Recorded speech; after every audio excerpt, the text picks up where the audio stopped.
प्रिय दर्शक, हमारे YouTube चैनल में हार्दिक स्वागत है। दोस्तों, देवों के देव देवाधिदेव महादेव ही एकमात्र ऐसे भगवान हैं जिनकी भक्ति हर कोई करता है, चाहे वह इंसान हो, राक्षस हो, भूत प्रेत हो अथवा देवता हो। यहाँ तक कि पशु पक्षी, जलचर, नभचर, पाताल लोक वासी हो अथवा बैकुंठ वासी हो, शिव की भक्ति हर जगह हुई और जब तक दुनिया कायम है शिव की महिमा गाई जाती रहेगी। शिव पुराण कथा के अनुसार शिव ही ऐसे भगवान हैं जो शीघ्र प्रसन्न होकर अपने भक्तों को मनचाहा वर दे देते हैं। वे सिर्फ अपने भक्तों का कल्याण करना चाहते हैं।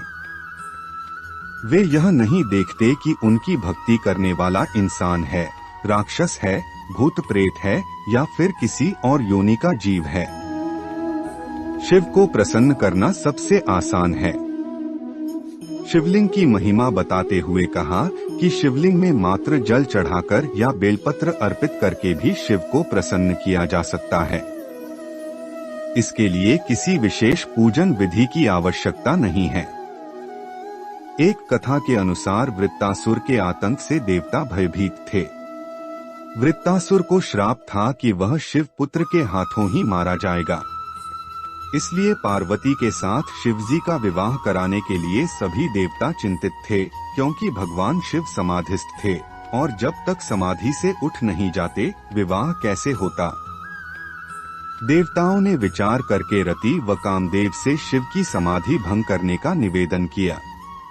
कामदेव ने शिवजी को जगाया तो क्रोध में शिव ने कामदेव को भस्म कर दिया। रति विलाप करने लगी तो शिव ने वरदान दिया कि द्वापर में कामदेव भगवान के पुत्र प्रद्युम्न के रूप में जन्म लेंगे।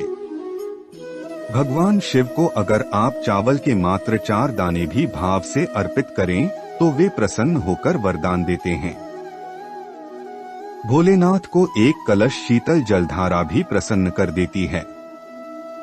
एक बिल्वपत्र से भी मनचाहा वरदान पाया जा सकता है, अगर वह संपूर्ण भाव से चढ़ाया जाए। एक धतूरा, एक आंकड़ा, एक बेर, एक संतरा भी उन्हें प्रसन्न कर सकता है।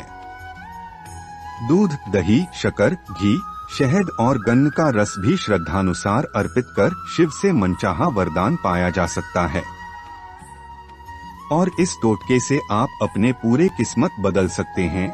दोस्तों, अगर आपकी कोई मनोकामना है वह पूर्ण नहीं हो रही है तो आप एक पानी वाला नारियल ले, उस नारियल पर 7 रंग के धागे ले और वह धागा नारियल पर 7 बार लपेटे, फिर कुमकुम चावल लगाए, फिर महादेव से प्रार्थना करें, मेरे जीवन में जो भी दुख परेशानी है, समस्या है, बाधा है, ग्रह दोष है, वास्तु दोष है, कराया हो, तंत्रा बढ़ा हो, सभी प्रकार की हमारी बाधाएं दूर करें।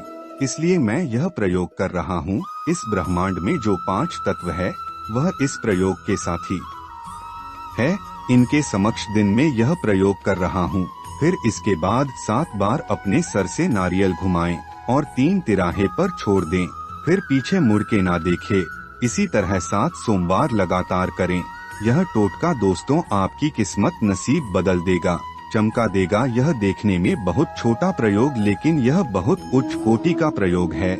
या प्रयोग हमारे गुरुजी ने कई शिष्या को करवाए हैं और उन्हें अपने जीवन में चमत्कारी तरह से फायदा हुआ है। उनकी जितने भी परेशानी थी वह धीरे धीरे समाप्त होते चली गई। देखने में यह उपाय बहुत छोटा है लेकिन इसका आपके जीवन में बहुत शीघ्र चमत्कारी प्रभाव पड़ता है। धन के आने के स्रोत खुलने लगते हैं, दुश्मन समाप्त होते हैं, आपके जो ग्रह है, जो विपरीत है वह शांत होने लगते हैं। घर में जो क्लेश दोष है, जो निरंतर चल रहा है, लड़ाई झगड़ा हो रहा है, वह सब कुछ समाप्त हो जाता है। आर्थिक उन्नति होने लगती है। यह उपाय टोटका आप अपने जीवन में एक बार अवश्य करना चाहिए, जिससे वह अपने जीवन में आगे बढ़ सके। जो पैसे के लिए अपने जीवन में भटक रहे हैं, कोई काम नहीं हो रहा, कोई मार्गदर्शन नहीं मिल रहा है, दोस्तों यह बहुत छोटा सा प्रयोग है। यह प्रयोग स्त्री पुरुष बालक कोई भी कर सकते हैं। इसमें कोई भी किसी भी प्रकार का कोई नुकसान नहीं है। आप यह समझ ले महादेव आपके ऊपर कृपा कर रहे हैं पूर्ण विश्वास श्रद्धा रखें आप उनके एक अंश हो, उनके बालक हो। जब आप हृदय से दिल से पिता को याद करेंगे तो आपकी मदद अवश्य करेंगे। और दोस्तों मैं आपके साथ हूँ। और दोस्तों आपकी कोई भी दिक्कत है, परेशानी है तो आप कमेंट करें, उस परेशानी को दूर करने की कोशिश करूँगा। हर समस्या का समाधान ईश्वर के पास है, आप ईश्वर के ऊपर भरोसा करके देखें। दोस्तों इस चैनल का मकसद यही है, हिंदू सनातन धर्म ग्रंथ ऋषि मुनि के प्राचीन रहस्य ज्ञान आप तक पहुँचे, जिसे आप अपने जीवन में लाभ उठा सकें। और ऐसे ही ज्ञान भरी गुप्त रहस्य बातें जानने के लिए हमारे चैनल को सब्सक्राइब करें, लाइक करें और कमेंट में हर हर महादेव लिखना ना भूलें। धन्यवाद।